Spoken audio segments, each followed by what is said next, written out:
The idea of trying to avoid love sounds paradoxical in the extreme. Why would anyone take steps to deny themselves an experience which seems so plainly positive and life-enhancing? Plenty of people are denied love by external forces. Why would anyone take active measures to sabotage love if it lay before them? The answer can only be found by looking back in time. Though we all crave love in theory, our capacity to accept it in practice is critically dependent on the quality of our early emotional experiences. To abbreviate sharply, we can only willingly tolerate being loved if, as children, the process of loving and being loved felt sufficiently reliable, safe and kind. Some of us were not so blessed. Some of us were stymied in our search for love in ways we have not yet recovered from or indeed fully understood. Perhaps the person we wanted to love fell ill or grew depressed. Or, at the height of our dependence on them, they went away or had a new family or turned their attention to a younger sibling.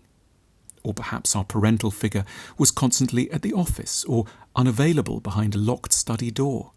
They might have had a violent, unpredictable temper or left us somehow feeling that we were just never good enough for them.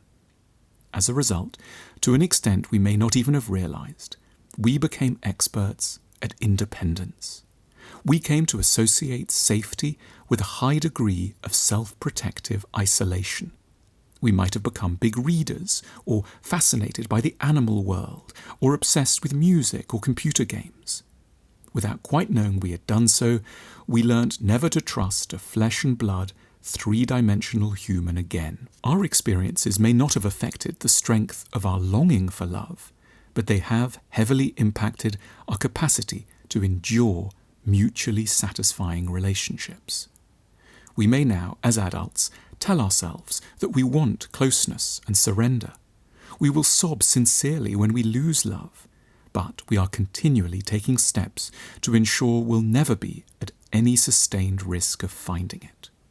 The true terror for us is not that love should fail, but that it should, by some oversight on our part, succeed. For this would ask of us a level of defenselessness and exposure to another person and to a chance of happiness that has no precedent in our lives and poses immense, ego-shattering challenges to the armoured way our personalities have been structured. For the love-scared among us, we are constantly at work taking careful steps to ensure that any relationship we're in will flounder. We pick partners with an element of built-in obsolescence about them. Some reason why in the end a relationship with them isn't going to be able to work out. People who just happen to be living on another continent, or who are married to someone else, or are impossibly distant to us in age.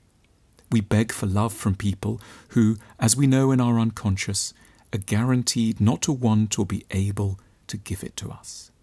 We complain repeatedly that people we're involved with don't love us properly. The real worry is that they might.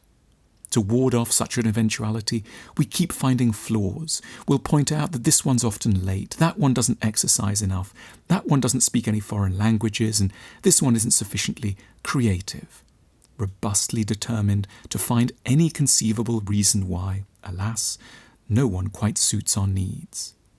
If we find ourselves in a relationship, we will assiduously practice the arts of what psychologists call distance management. When the chance of reaching a truly happy state appears, we'll subtly discover ways to introduce a chasm.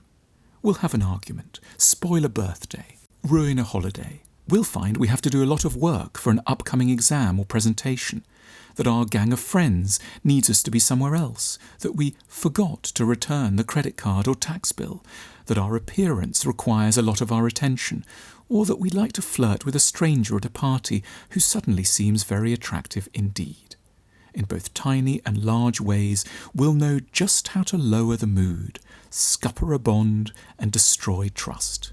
Perhaps not enough to end a relationship completely, but certainly enough to worry our partner sufficiently as to our solidity that we can be privately sure things will never truly fly. Friends may commiserate with us on our so-called bad luck. psychologists will note our superlative skill at romantic sabotage. Were this to sound a bit like us, compassion is required. We should reflect back on our pasts and wonder at the connection between our fractured bonds with parental figures and our disrupted adult attachments. We aren't like this because we're wicked. We've just been very badly hurt. Once we understand how our skill at independence was acquired, we'll be in a better position to see that it has in reality outlived its rationale. We may still feel immensely apprehensive at the prospect of contentment, but we may finally be able to admit that we are first and foremost acting out of fear. Rather than dismissing our partners, we may stick closer to a much more awkward truth, that we're tempted to draw away from them because we're immensely scared that they might finally be in a position to make us very happy, and that simply nothing so unutterably and boundlessly frightening has ever happened to us before.